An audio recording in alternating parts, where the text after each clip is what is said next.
understanding and consequently playing the wind and sun are vital to your success as a still hunter. There's an old saying that says, may the wind always be at your back and the sun in your face.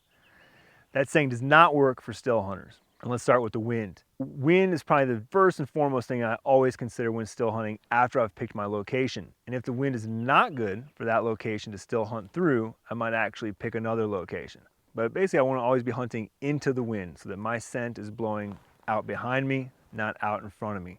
If you're hunting with the wind at your back, your scent is carrying hundreds of yards out and ahead of you, and especially in the areas where you can't see, it's blowing in there, and those animals are getting your scent. They're whiffing you long before you ever see them, and they could be quickly scurrying out of the area or just sneaking out of the area quietly.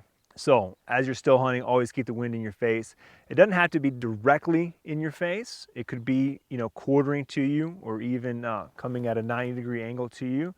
And at that point, if I was still hunting, I would just spend more time looking towards the direction that the wind is coming from, and maybe less down to the direction that the wind is going.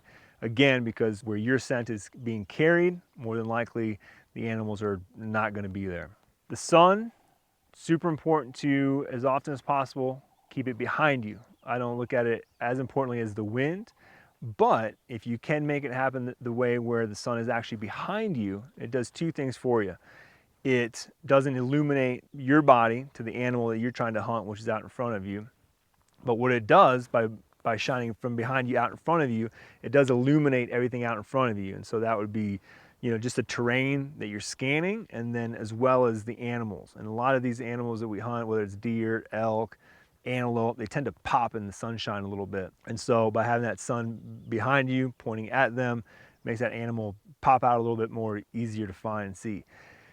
If that sun is switched and it's pointing directly at you, it's going to make you squint. It's going to cause for some tired eyes. It's going to be harder to stay focused. It's just going to be harder for you to pick up that animal when you're staring directly into the sun. So for still hunting, keep the wind in your face and the sun at your back.